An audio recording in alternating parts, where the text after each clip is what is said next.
that notification on your phone. A credit card offer 0% interest for the first 12 months, no annual fee, a free welcome bonus just for signing up.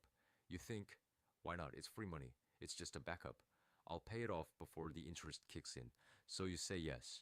Then another offer arrives. Then another. And somewhere between the third card and the fourth, you stop checking your total balance. You just kept swiping. This is the story of how credit cards turn people who are doing fine into people who are quietly drowning. And more importantly, how to use them so that never happens to you. POV. You said yes to every credit card offer. Let's start with why credit cards feel harmless when you first get them. When you hand over cash or use a debit card, your brain registers the loss immediately. You feel it. You see the number go down. But when you swipe a credit card, nothing changes right now. Your bank balance stays the same. Your wallet feels the same. There is no immediate pain signal. This is not a character flaw. This is how your brain is wired. Studies on consumer behavior have shown consistently that people spend more when paying with credit than with cash, sometimes up to 80% more on the same purchase, purely because the psychological cost feels lower. Credit card companies know this. They design the product around it. The smooth swipe, the rewards points, the cashback, the travel miles, all of it exists to make spending feel rewarding rather than costly. You are not beating the system when you swipe for points. You are playing the game they built on the table they set up with rules that favor them. Now let's talk about how this actually unravels for most people. You get your first card. The limit is $1,500. You're responsible. You only use it for small things: gas, groceries, a dinner out. You pay the balance in full at the end of the month. Perfect. Exactly how it's supposed to work. Then the second offer comes. This one has a higher limit, $3,000, and better rewards. You think, I handled the first one fine, I can handle two.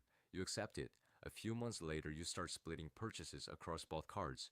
Then a big expense hits. Maybe your laptop dies, maybe your car needs a repair. And instead of pulling from savings, you think, I'll just put it on the card and pay it off over a couple months. That is the moment. That single decision, I'll pay it off over a couple months. It's where almost every credit card debt story begins. Because a couple of months becomes 6 months, and then something else goes on the card. And now you have two balances you're carrying, both growing, and you're only paying the minimums because that's what the app suggests, and it keeps the notifications away. Let's talk about what minimum payments actually do to you, because this is the piece most people never understand until it's too late. You have a $3,000 balance on a credit card with a 22% annual interest rate. That is completely normal. The average credit card interest rate right now is between 20 and 27% in the United States. Your minimum payment is around $60 a month. $60 feels manageable, but here's what happens when you only pay the minimum. At $60 a month, it takes you over 6 years to pay off that $3,000 balance, and the total amount you will have paid back, not $3,000, over $4,300. You paid $1,300 for the privilege of borrowing $3,000, and that is with just one card. Now imagine you have four cards, all carrying balances, all charging 20+% interest. The debt is not sitting still, it is growing every single day. Every morning you wake up, the balance is slightly higher than it was when you went to sleep. That is compound interest working against you, the same force that builds wealth when it works for you, silently destroying it when it works against you. Here's what four credit cards with carried balances actually looks like in real life. Card 1, $1,800 balance, 24% APR. Card 2, $2,400 balance, 19% APR. Card 3, $900 balance, 26% APR. Card 4, $3,200 balance, 22% APR. Total balance, $8,300.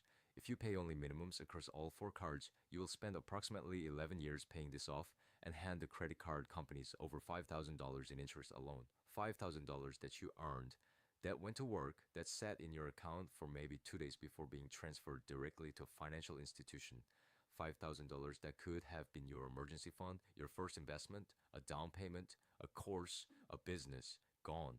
And here is the cruelest part: your credit score is probably suffering at the same time.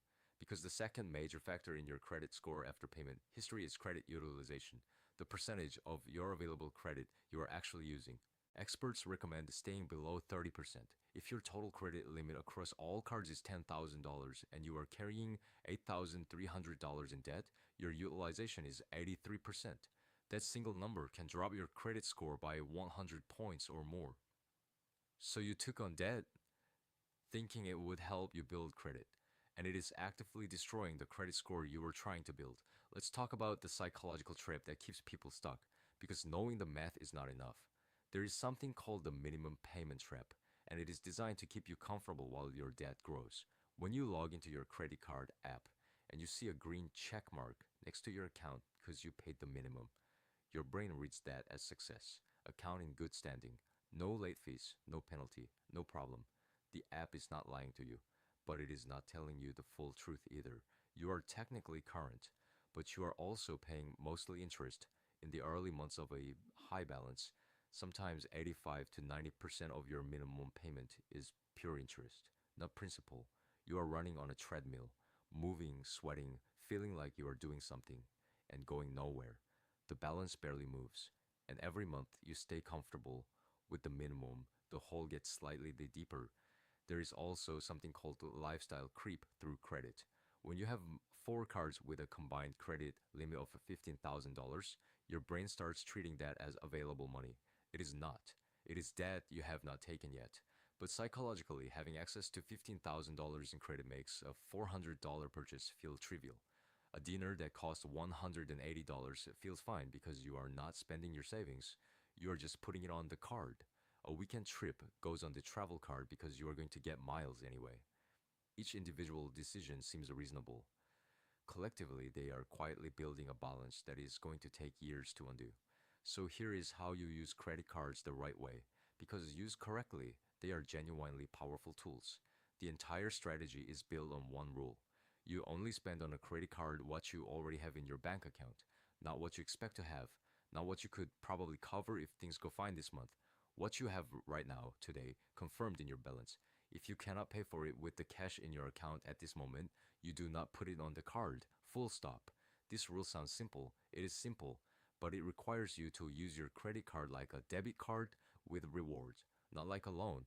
Every purchase you make, you mentally subtract it from your bank balance. Then at the end of every month, you pay the statement balance in full, not the minimum, the full amount, every time, without exception. If you do this, the credit card company makes almost nothing from you. You get the rewards, the purchase protection, the credit history, the higher credit score, and you pay zero interest. You win the game they designed to beat you. Now, let's talk about what to do if you are already in credit card debt.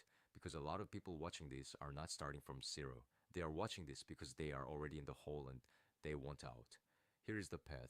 First, stop adding to the balance. Put the cards somewhere inconvenient.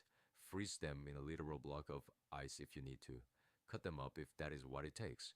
The debt does not get smaller while you are still adding to it. Second, list every card, its balance, and its interest rate. You need to see the full picture clearly, even if the number scares you, especially if the number scares you. Third, choose one of two payoff strategies. The Avalanche method. You put every extra dollar toward the card with the highest interest rate first while paying minimums on the rest. This is mathematically optimal. It saves you the most money. The Snowball method. You pay off the smallest balance first regardless of interest rate. This gives you faster psychological wins and builds momentum. Both work. The Avalanche saves more money. The Snowball keeps more people on track. Choose the one you will actually stick to. Fourth, find extra money, not from new credit, from your existing income. Cut one subscription. Cook at home 3 more times a week. Sell something, overtime if available. Every extra dollar goes straight to the target card. Minimum payments on everything else. Not a dollar more until that card is gone. Then redirect everything to the next one. Here is the number that should motivate you through every month of this payoff process. The average American household carrying credit card debt pays over $1,000 a year in interest alone. That is not paying down the debt. That is just the rental fee for borrowing money you already spent. $1,000 a year. That is a flight somewhere. That is 3 months of investing $333 a month. That is your emergency fund growing by $83 a month. That is money doing nothing for you except rewarding the company that lent it to you. Every month you carry a balance is a monthly subscription you signed up for but never wanted. The moment you pay it off, that subscription cancels, and that money is yours again. Here's what the other side of this looks like. No balances. 1 or 2 credit cards used strategically. Every month, the full statement gets paid. your credit utilization sits below 15%. Your credit score climbs into the 700s and 70s. You start qualifying for the best interest rates when you eventually need a car loan or a mortgage. The same financial system that was costing you $1,000 a year in interest is now giving you cash back, travel rewards, and purchase protection. Yep, for free, because you understood the rules of the game. Credit cards are not the enemy. Debt you cannot control is. The card is a tool. Like any tool, it does exactly what you do with it. Used with discipline, strongly builds your financial life. Used carelessly, it quietly dismantles it. Know the difference. Do not forget it. That is the reality of saying yes to every credit card offer, not a disaster that happens all at once. A slow, quiet slide that feels manageable at every single step until one day you add up the balances and wonder how you got here. Now you know exactly how people get there, and exactly how to make sure you never do.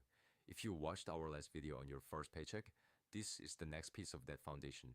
Build the emergency fund first, invest as soon as it is full, and through all of it, use credit as a tool, never as a lifeline. Subscribe for the next video. We are just getting started.